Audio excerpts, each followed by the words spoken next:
Hello, and welcome back to Talent Thrives Here, our podcast.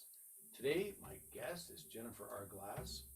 By way of intro, Jennifer Glass is the CEO of Business Growth Strategies International, the only company to offer business growth coaching along with smart payment processing solutions, marketing plus web hosting, and design solutions designed to increase a company's bottom line. Jennifer is also an award winning business growth expert who works with small to medium sized businesses to help them find the money they are leaving on the table. She's the author of multiple works, including her It's the Bottom Line That Matters series. Jennifer, welcome to our show today. Thanks for joining us. Absolutely, Lance. Thank you so much for having me today. Glad to have you here. Jennifer, I often ask people what their sort of avatar is, their client avatar, and may have two or three variations on a theme. But I'm curious, from your own perspective, what kind of clients do you find that you synchronize really well with? Thank you, Lance. And the answer to that is I work a lot, like you said in the bio, with small to medium-sized businesses. What that is, there's so many different types of industries within that kind of space, of course. Where I am focused on primarily is in the retail, B2B, professional and service businesses, um, primarily in terms of where I am, but I also do a lot with nonprofits because I came from the nonprofit world.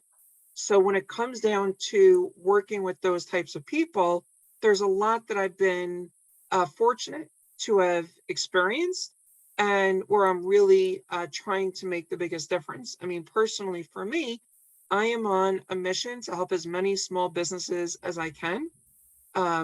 One thing that, for those that have been following me for a while personally, I am going to be a future president of the United States. And it is something that I am extremely focused on. And so knowing how small business is so important to Main Street America and the issues that we depend on, but it isn't only America, it is the entire world. Small business is the fuel of most economies.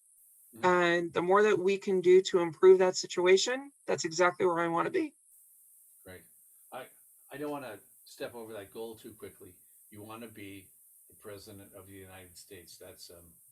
That's not like I want to win a Boston Marathon or run in a Boston Marathon.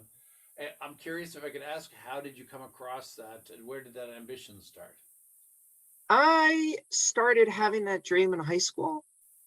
And I remember talking with a couple of friends in high school, and it got to our social studies teacher. And he called me over after class one day, and I won't forget this particular conversation. He said, listen, I don't want to burst your bubble. However, you have to understand that the chances of a Jewish woman becoming president of the United States is pretty slim. He was saying that first they would elect a woman, a regular white woman. Right. Then they would elect a black man. Then they would elect a black woman. Then they would elect someone else. And then maybe a Jewish man and then a Jewish woman. So it's like, how low Wow. down the totem pole can you possibly get? Yeah, yeah. And then one of the fortunate experiences that I had was when Senator Lieberman, Joe Lieberman, was running before he was on the ballot as vice presidential candidate with Vice President Gore. He was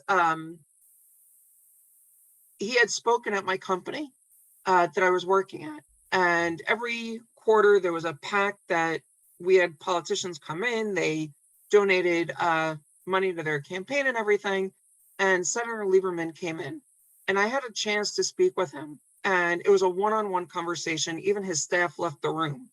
Wow. And it was just he and me for 10 minutes Yeah. talking about what it's like as an observant Jew in office and having that kind of experience and certainly seeing how he was potentially a heartbeat away from the presidency, Hmm. which further solidified the idea that maybe my teacher wasn't exactly on point. Right. And then seeing how the country elected President Obama. Yeah. And Hillary Clinton was just a step away, right? I mean, if it wasn't for certain things in 2016, she could have potentially been president also. So all of those barriers seem to come down. And at the moment, I'm in a race with my daughter to see who's going to get there first. She got the political bug as well. That's fantastic. That's great. So, and does it run in the family like previous generations, or is it your generation running this? I actually got into politics before my parents did, but my father is extremely involved. He's not holding office in, like a major office. He's got the grassroots here in the United States. There's something called county committee or state committee for the two major parties. So he's held the county committee seats. He and my mom actually for the last, at this point, I think like 15, 20 years.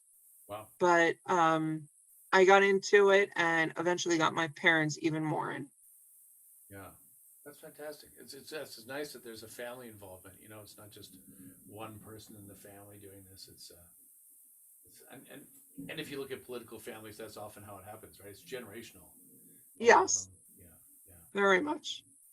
Well, look, let me pivot for a bit. I'm going to jump to another topic, but I thank you. I really wanted. I'm super curious. You talked about, or you've probably heard about the BHAG. The big, hairy, audacious goal. Have you heard that terminology? That's what I heard in my head when you said I want to be president of the United States. I'm like, wow, that's a big, hairy, audacious goal. That's fantastic. That's exciting.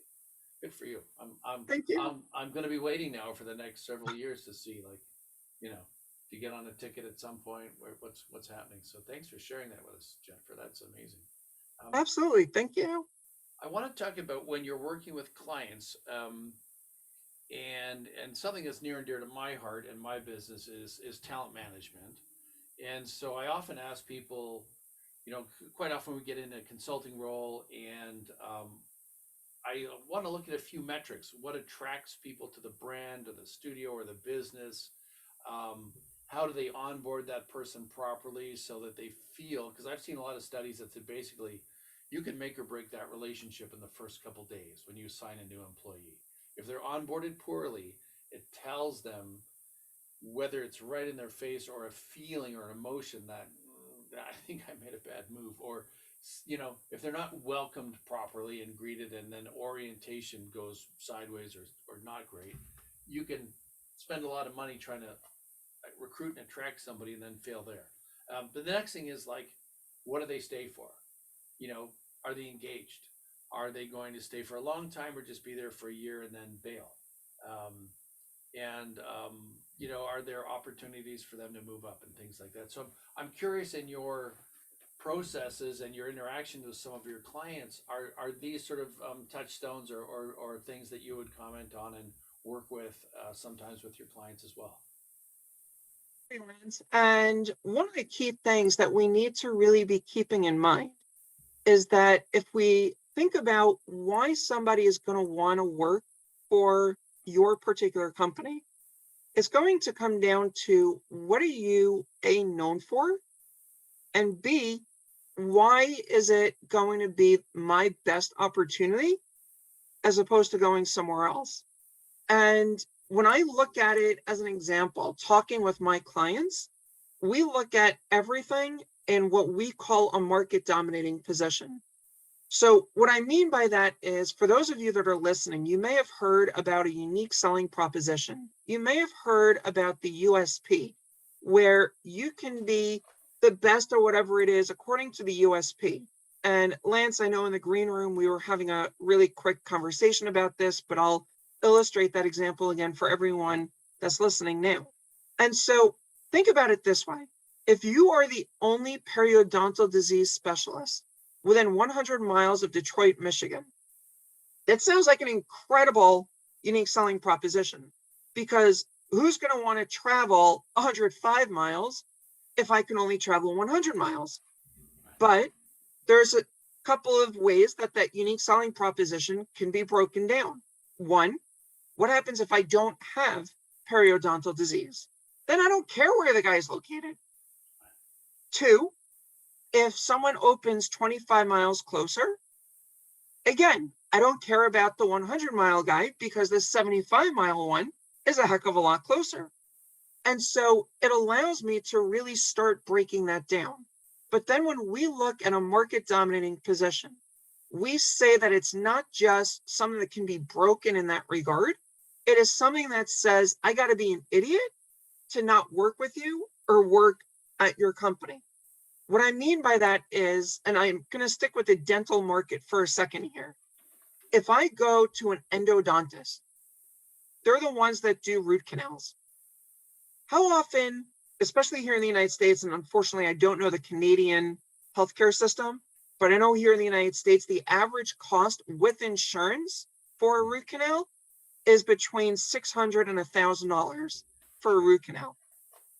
Not sure exactly in Canada where it may be, may not be. But if we're looking, though, at what we're looking at here, that's a lot of money. And a lot of people don't have that kind of extra money lying around waiting for a root canal. Forget the fact who wants to go and get a root canal. I mean, that's like, I'd rather be doing anything but get a root canal, famous saying. So if I have to go for a root canal and I have to see the endodontist, all of a sudden now it becomes a lot more of a complication. So what is the endodontist going to do? The endodontist is going to say, I'm going to make it pain-free on your mouth and your wallet. I'm going to even eat the interest, allow you to pay that off over 4 to 6 months, and I'm going to cover the interest, not 0% interest. And by the way, for anyone that says 0% interest, stop now. Someone is paying that interest. It's you or it's the client that's paying interest. Stop saying 0% interest right now. One of the biggest takeaways that you can possibly get from here. But it's also, though, if you're looking at how you can start then applying that to a business looking for employees, what is the major differentiator between you and your competition? If you're a film animation studio, or are you doing something different in the market? Do you have the hottest designers that are doing the biggest films right now?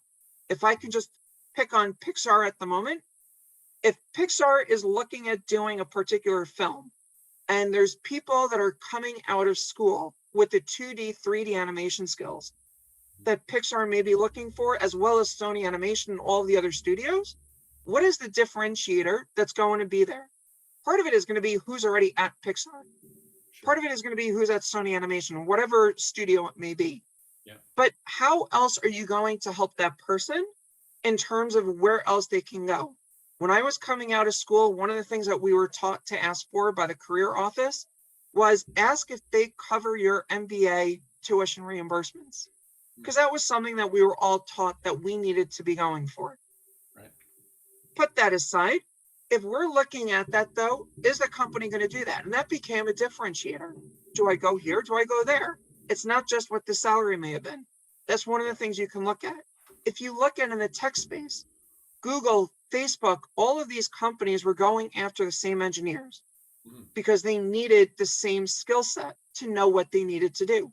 But how can you make it more interesting for them to come back to you?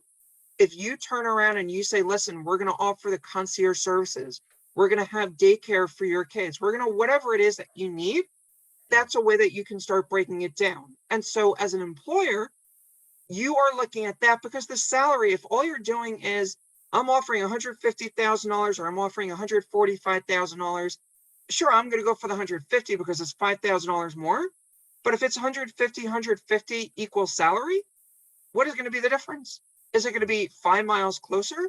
You know what, in downtown LA, 5 miles is a heck of a lot of time.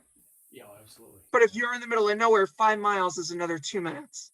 Right. It may not mean the difference in terms of really where I want to go. So how are you going to make that change? And how are you going to really be driving people to where you want to be and how it can make a difference? Yeah, no, it's good, very good points, and I love the periodontal, because we discussed it earlier before the call. A lot of our business has been niched down into entertainment and inside entertainment, digital productions. So most of our clients are animation companies, gaming companies, video gaming companies, visual effects companies, AR, VR. In that, anyone creating anything with a green screen or digital products, I always say, to make it really easy if people don't understand, is to think of Game of Thrones. Our clients do all the dragons, right? They do all the flames, none of the physical stuff. But again, this past year we had a writer's strike, an actor's strike, and pretty much no one needed an entertainment recruiter or an entertainment consultant, because there was very little entertainment being made in that realm for the streamers in North America primarily. So I felt like you're a periodontal expert. I've got I've got years of experience. I've got a great location. I've got all sorts of things we could do for you, but the market was just completely flat. And same for my clients. They had all these facilities with lots of people to make great stuff, but no one was hiring. And so they were all laying off. That was the other thing. This past year, you might have found. I think there's potentially more entrepreneurs in the market now, because not only in our field, but tech was laying off, and a number of other industries were having a sort of cooling phase in the last 18 months or so. And I'm always curious, with all of the digital technology at home now, this democratization of filmmaking and podcasting and YouTube and TikTok and all these media channels now that weren't as robust years ago. I always think of that guy, Mr. Beast. I don't know if you ever see him, monetized his YouTube channel and has millions of subscribers. And, it's not a traditional path for a lot of people. It's not, but I think if we see disruptions like this in the economy continually, people will leave their 9 to 5s or start a side hustle, that probably is home-based. And then most of them will eventually get into a sales and marketing challenge. They will have to figure out how to broadcast what they do, get a wider audience, and I would, again, imagine people like yourself be able to provide them a suite of services to help them get that. Because even myself, I've been doing this on my own for 8 years almost, and we get a lot of referrals in the first several years from people that already know me. But you can't scale a referral business, right? You can't wait for that phone call from that client again, because they might not be busy right now. So at some point, client acquisition has to become a valuable part of the whole system, right? And that says sales. A lot of people don't want to talk sales, but that's really what it is. It's, hey, I need to find strangers, then tell them what I do and how I do it, and have them trust me, and then they'll give me an order. But it's, talk about knowing and trusting. There's a couple of phases there to get there. I'm going to pivot back to your business. And do you coach a lot of your clients on that part, like building a sales funnel and attracting new business? And could you tell us a little bit more about that? Absolutely, and thank you. And what I would say is, going back to what you mentioned just a moment ago, just in terms of how people are with the democratization of all of these pieces. I mean, look at how recording stars used to get their start. They used to be performing somewhere, someone saw them, or they sent in a demo tape to the studio, and then they eventually signed them to a contract. With YouTube, with TikTok, we've had so many stars get their start there. And we've changed how so much of this works. I mean, it's also, if you're a contestant on American Idol or The Voice or shows along those lines, you can get a contract even if you don't win. Right. Many of them get contracts with recording studios simply because they were discovered.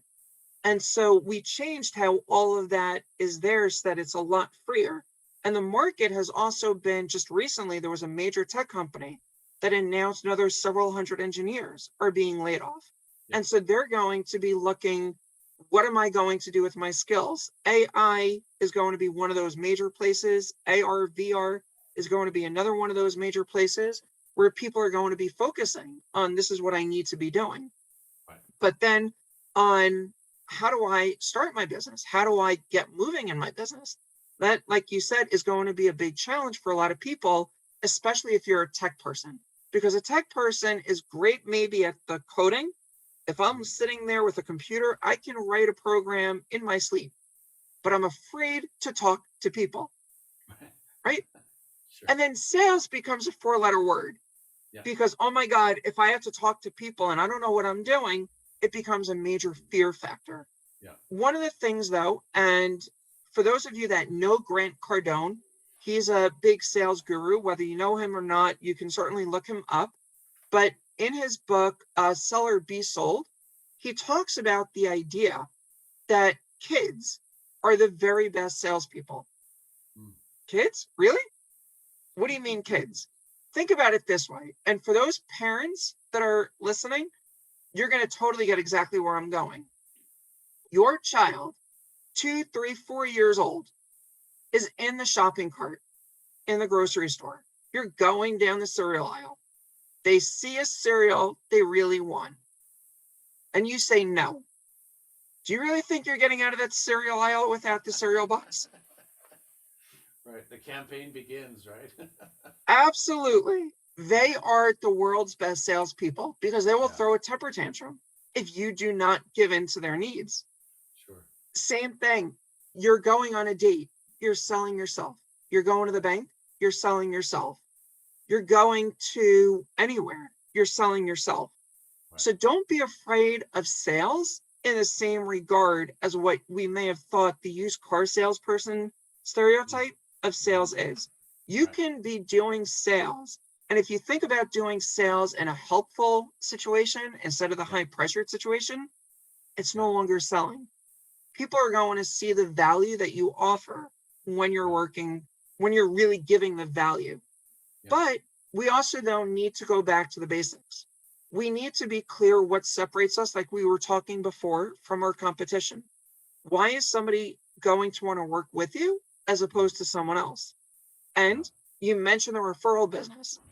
In the referral business, we're dependent on people opportunity Yeah. to have a referral. I'm not purposely looking for a referral. Right. But if I have a joint venture partnership, Sure. things start to be very different. Why? Yeah.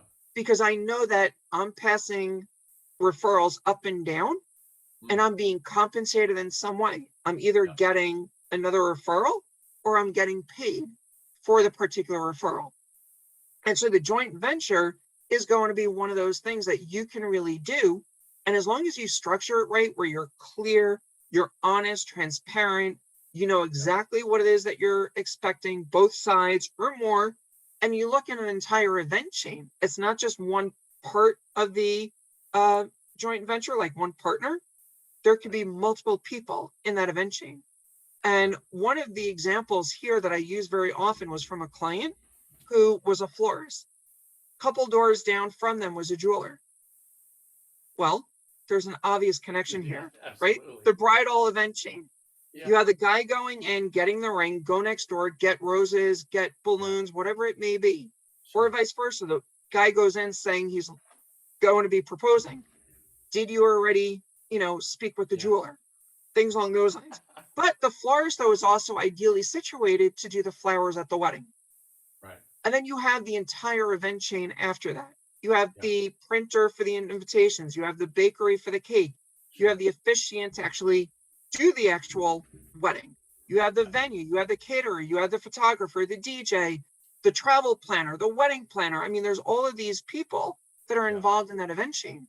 And the more that event chain gets put together, now everyone is passing up and down the chart because you all have that trusted vendor list, which is the other suggestion that I work with.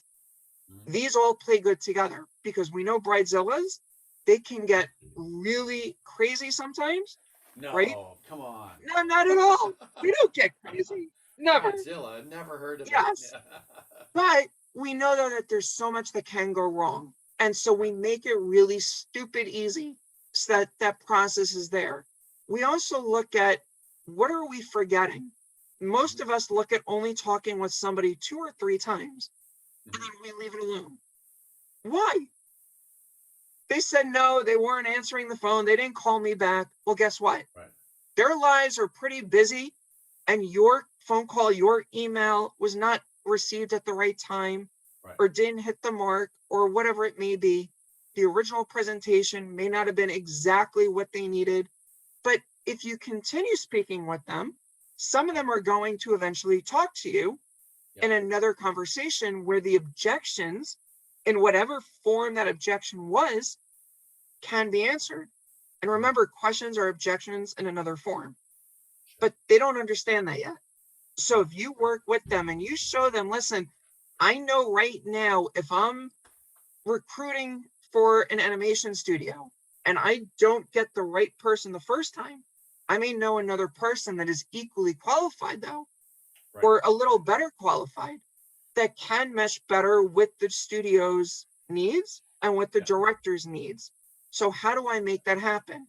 If you're generally in business in whatever form it is, again, how are you going to make that stand out? So don't forget the follow-up. Way too many of us are too bogged down. We say 3 times, forget it.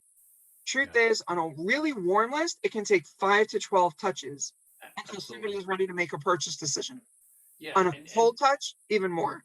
yeah, and to your point, an engineer wouldn't know that, or they might, or anyone really, a new entrepreneur who maybe doesn't understand prospecting is exactly as you said. Sometimes it's 10, 15, 12 outreach connections before they finally go, what were we talking about again, Jennifer? Yeah, sure, come on in, let's have a better conversation about it. I think of myself, there's a recruiting coach, and the recruiting coach has put out tons of marketing, tons of stuff. Like if you throw a stone, onto LinkedIn, you'll find a recruiting coach. But it's sales trainers, all these folks. They've adapted to social media. They've got multiple broadcast channels, whether it be TikTok, Instagram, Facebook, and Facebook has these pop-up type of formats now. And there's click and play software to build all these marketing tools. But it's a focus, it's a discipline. And if you've never done it before, it's very different than being an employee where someone shovels work into your lap and you have to just perform that work. Now you really are the mini rainmaker. You have to go and make your own rain. You have to bring, when I worked in a recruiting shop years ago, an agency, basically we had this top biller, and it was like he was the top hunter. He would bring a job into the studio or into the agency, and the rest of us would fill it for him. We'd do all the interviews, find the candidates, but he was a hunter. He could go get a client. He'd kick down doors and get a client. So there was a skill set and I remember him saying to me one time, he said only about 10% of the population actually has the DNA boiled into them to be a hunter. And he said, you can take the next 10% or 15% of the gatherers, if you wish, and push them a bit up into that zone, but it is a trained discipline and a focus and a skill set. And unless you apply it to them, they won't get there. So he said, but some people get out of bed in the morning, they're going to go hunt and kill stuff and bring it home to eat. So he said, there's a huge difference. And he said, people don't understand that. He said, there's a lot of people that are great maintainers. Someone brings the business in and then hands it off to the project managers, the account managers, and all that stuff. And they fill in all the gaps and the holes that need to happen to maintain that new client and deliver on the promises that the hunter, gave them during the sales presentation. But yeah, it's really tough, I think, for a lot of people to make that jump.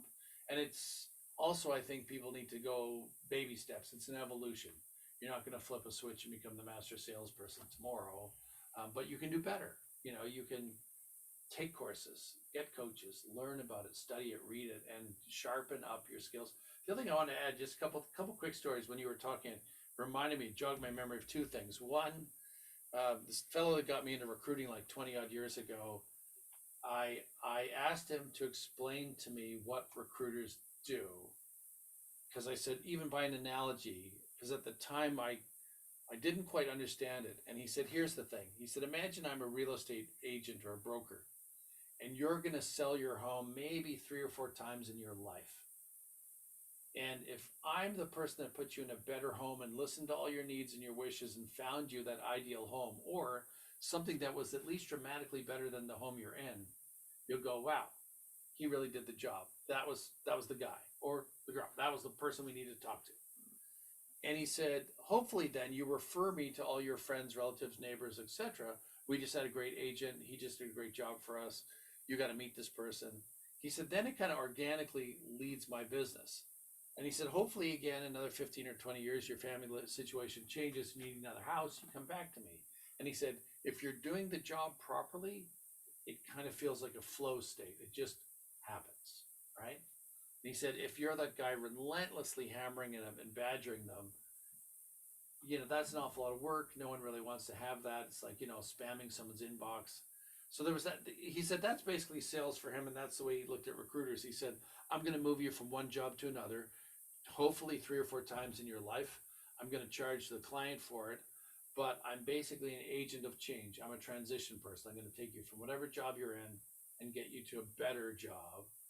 So that was the one story that reminded me when we were talking. The other one, I remember walking into, I don't know if they have in the States, there's Eddie Bauer stores.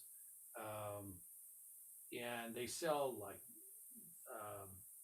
clothing and watches and all sorts of different things. But I remember walking into one, and it's a retail store, and it was empty. There's no one there. I think it was a Friday night, so I don't know. Everyone's off doing something else other than being in the mall.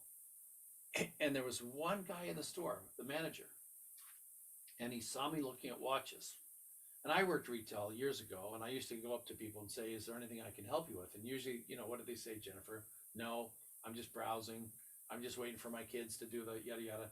Like, no one really wants to talk to the retail salesperson with that question. Can I help you?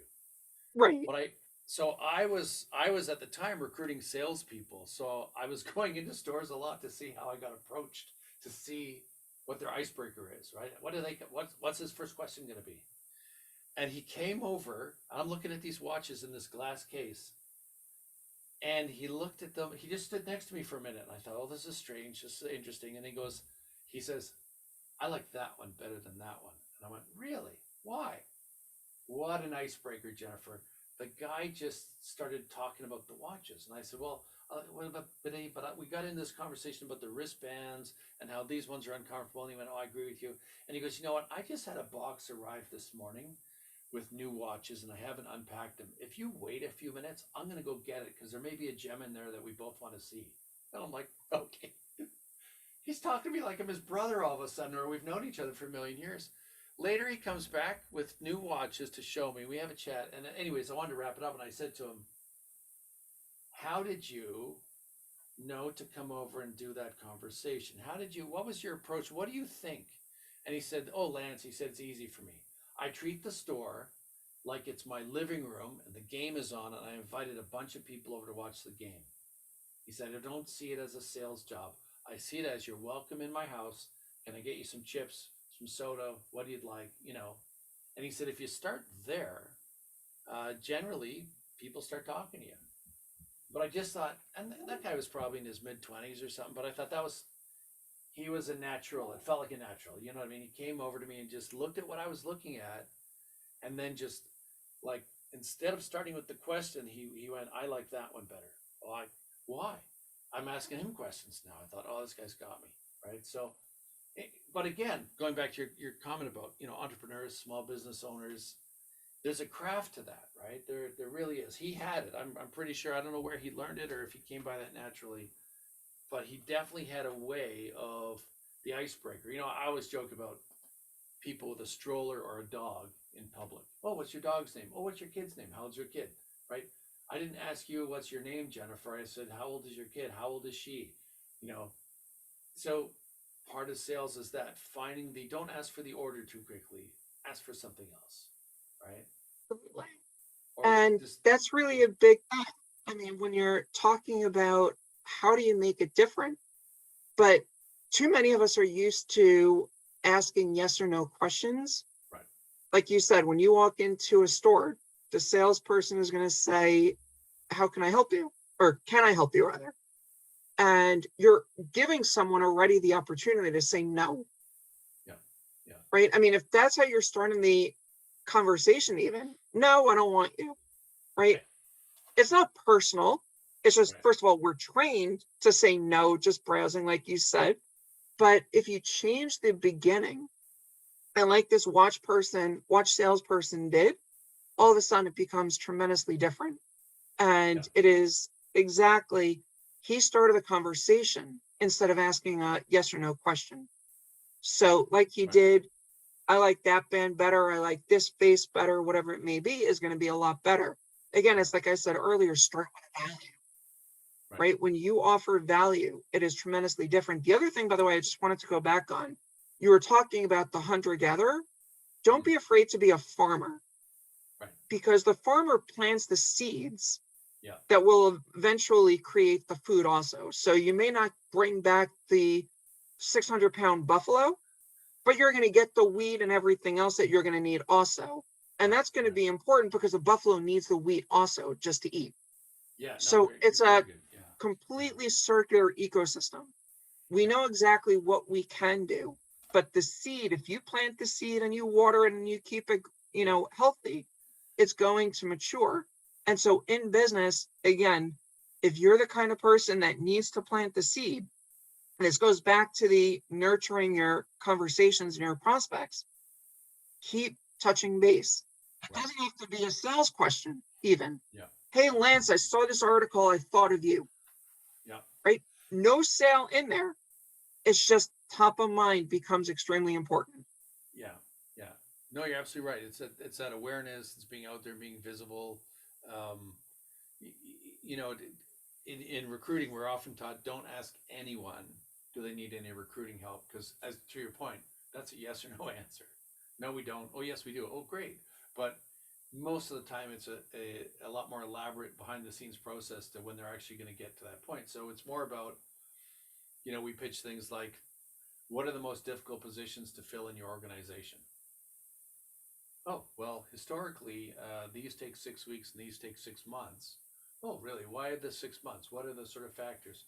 Now we're into a conversation, much like the wristbands and the watches, like, but if I said, you need any recruiting right now? Nope, nope, nope, see ya. So, and I think it's the same for a lot of businesses. And as you're mentioning, find something else, or offer some value to them. Hey, I just saw an article, or did you see this thing about whatever it is? Because now you're into, as we like to talk about, open-ended questions, open-ended answers, right? Rather than the closed-end is yes or no, yes or no, yes or no. And so trying to engage them. The other thing we do is we build like ebooks, and we do studies, and we hire consulting companies and analysts sometimes to build a report. And hey, we've got a new report on hiring trends this year, or salaries are up 12%. Did you know why and where? Would you like the free report, right? Or can we get on a call and discuss it? So it's those sort of, and again, providing value for free, and hopefully, again, it's part of building that relationship. Who is Jennifer? She's called us like 5 or 6 times. We've talked about a whole bunch of stuff. It's really cool. Hopefully organically they go, Jennifer, could we work together on something? Now that we know you, we feel comfortable with you, and it's quite a, it's difficult to get to that position. I think for some people, it takes more work than you would think. You know, um, Small businesses often think, well, I'm a specialist. I know this really well. People should come to my door and knock on my door for this. Effectively, I'm the person that knows this really well. But if no one can find you and no one knows you, no one's going to trust you, then nobody's going to give in. So again, back to this small and mid-sized business, even large businesses, I think if they don't have a pipeline, a communication, a process for doing that, they're at peril. They are a huge potential liability of running out of business, having to close the shop, or starting to do layoffs, crazy layoffs to try and tighten the belt. But it goes back to how are you, a lot of people can maintain and hopefully grow their existing clients. You'll always lose some for whatever reason. There's some attrition, but you need to keep filling the machine, right, with new clients, new relationships. Otherwise, you are going to get to a point where there's, declining sales, declining enrollment. Yeah. So I'm curious if you wanted to discuss anything we might not have touched on at some point. I know, we could, the two of us could probably talk all day and pull up various topics, but is there anything near and dear to your heart that you like to talk about, either with clients or other people, vendors, anybody in your sort of ecosphere?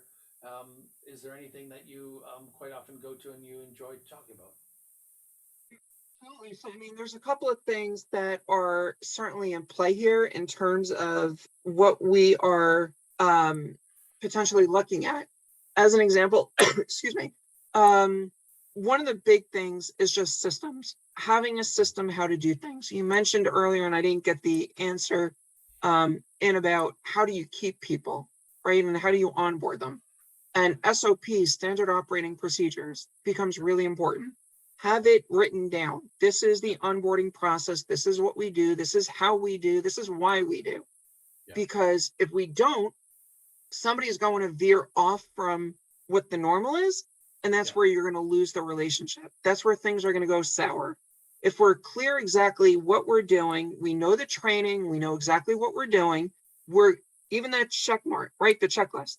I got to check off, I did this, I did this, I did this, I did this, right? They go through all of these pieces. HR has all of those, they go through this awareness, that training, this thing, but they forget some of the most basics. They cover the government mandated, sexual harassment workshops and everything else. Okay, fine, they did that. Congratulations.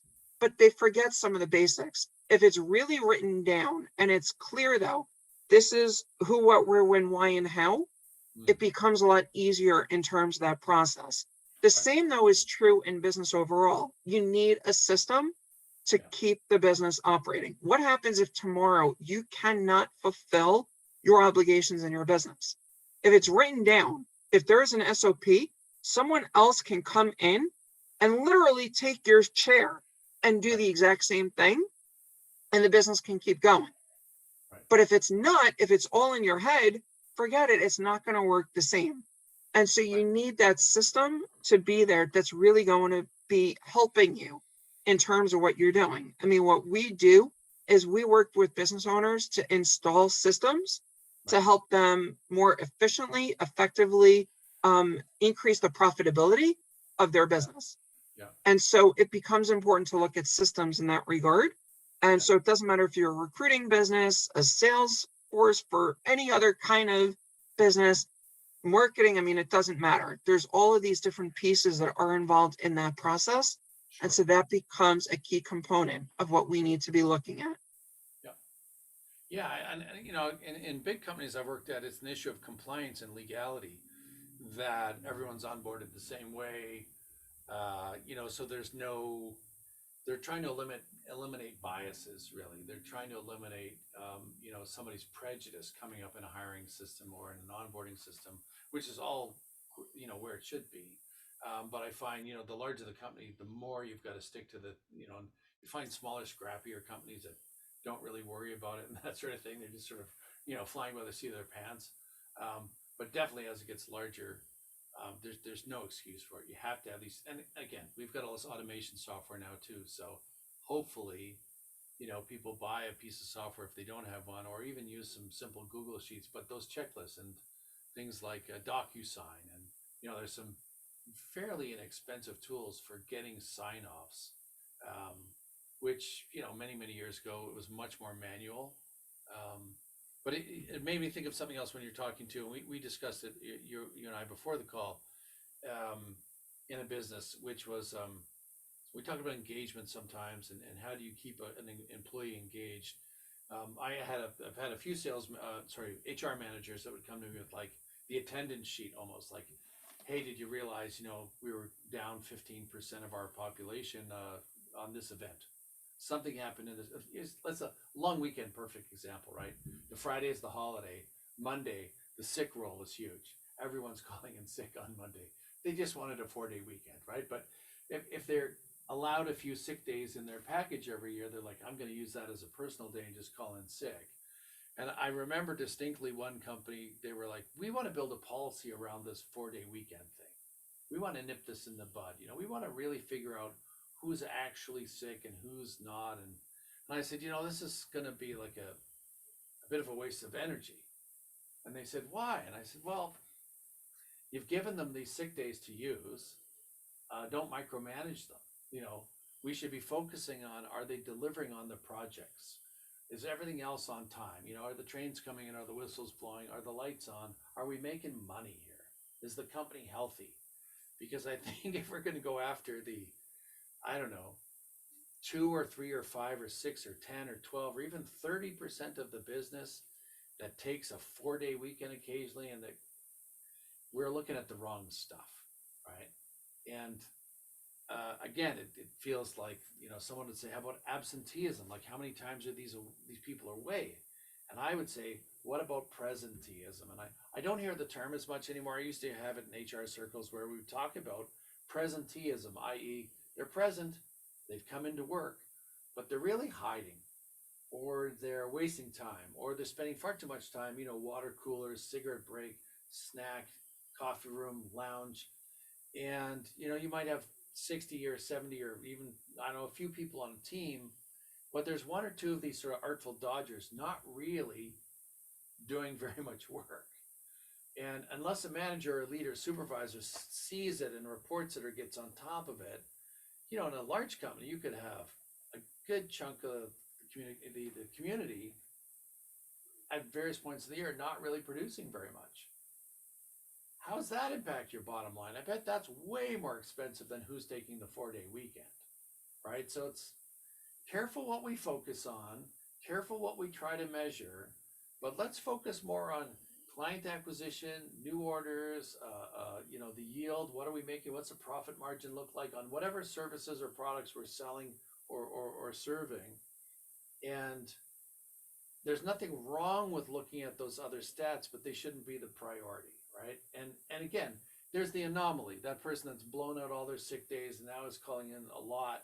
Of course, that's a special situation. We've got somebody maybe with a health crisis or a personal crisis. That's a different kind of metric to look at. Does that make sense, Jennifer?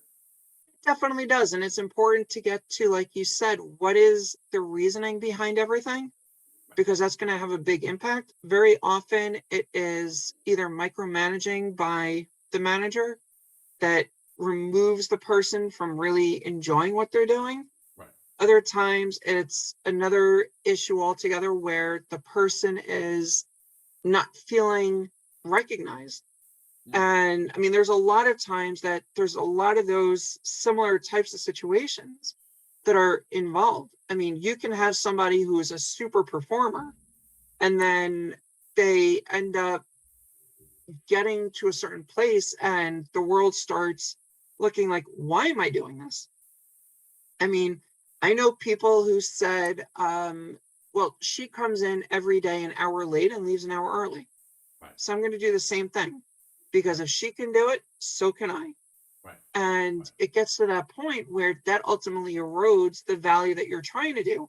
And it may be something like you said, I mean, the 4-day work, weekend is a great example, but it's also the, what else are you doing and how can you keep everybody really engaged? Because that's going to be a major factor. And the more that you know that everyone has the buy-in on your team, the more that everyone is going to be working together. And so it's important that everyone feels part of the team. Again, as the famous saying, there's no I in team. Right. Everyone is involved. Everyone sees the common end goal. Yeah. And everyone is working towards that. It becomes a lot different. And the more that everyone can benefit equally, not just the people on top, it becomes that much more of a value too. Right. Yeah, and I think that you mentioned too, the word that jumped out in my mind there was acknowledge, see, recognize. Many employees want to feel their contribution is actually recognized rather than just killing themselves for the sake of martyring for the cause, right? Like, and you can build great morale if you build a performance culture where, whatever it happens to be, whether it's a financial reward or other, many companies do build in these structures into their HR and cultural programs where someone's recognized. And it made me also think of something. A friend of mine worked at a company where they had a handbook for how to talk in boardrooms and how to represent an idea and how to try and get an idea through the channels. And one of them was stealing your colleague's idea. They actually had a chapter on that, which I thought was great. And it literally said, we encourage you to steal a good idea from someone, but you must credit them, this is not my idea, but I think it's fantastic. Jennifer came up with it 3 years ago and it got shut down, but I'd like to talk about it again, right? Now, if it goes anywhere, you got the plug, you got the credit. Jennifer brought this up 3 years ago. I think it was valuable. It got shut down for politics or something else happened in the studio at the time or the office. Um, but can we look at it again? Because I think it had some merits. And so they basically said, like, and it reminds me too of like 3M would have like a half day Friday of renegade hours where the engineers were encouraged to do something their manager would normally say no to.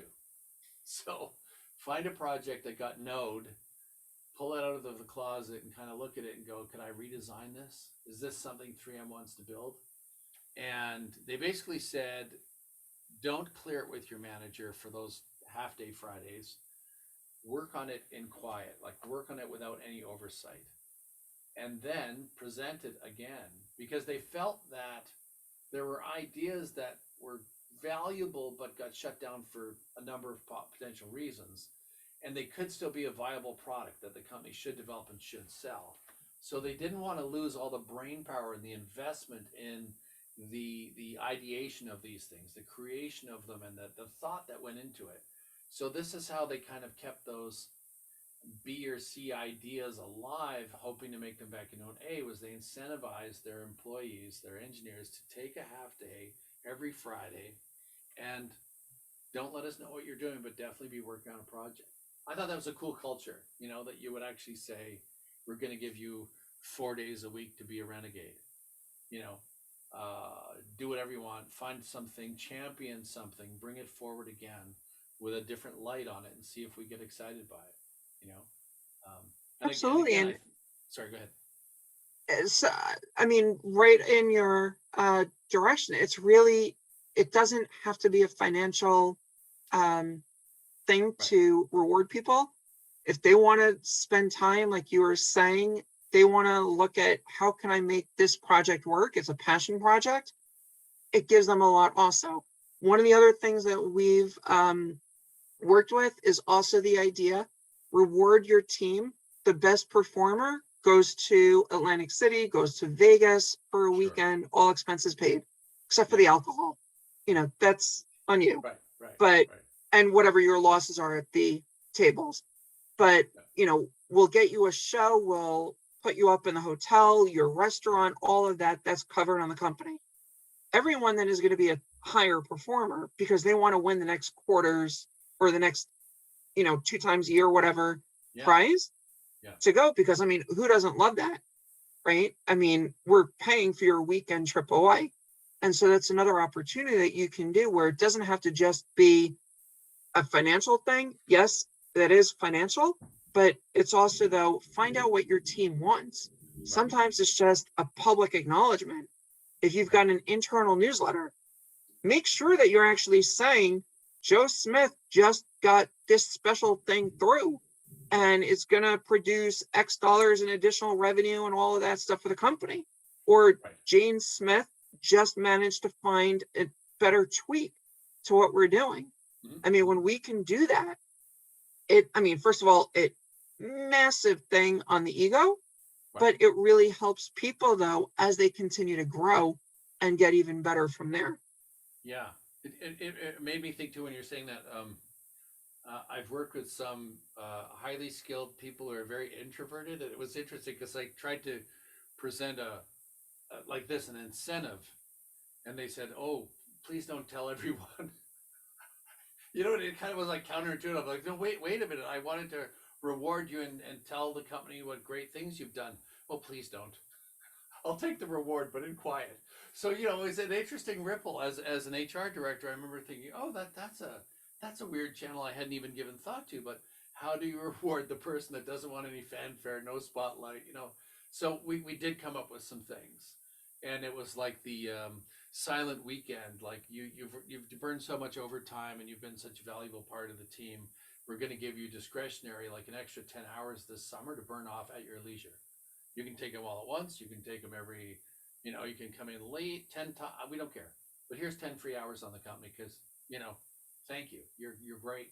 and there was no fanfare. There wasn't publicized. It was, wasn't in an employee handbook. It was just, I went to a couple executives and said, look, this person on the team is a silent warrior doing tons of work for us.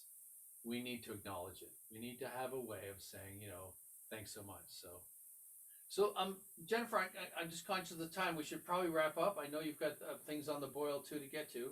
Um, I wanted to just make sure that everyone, if they want to find you for coaching or your consulting business, I know on LinkedIn you are Jennifer R. Glass, but is there a website or other ways they can find you?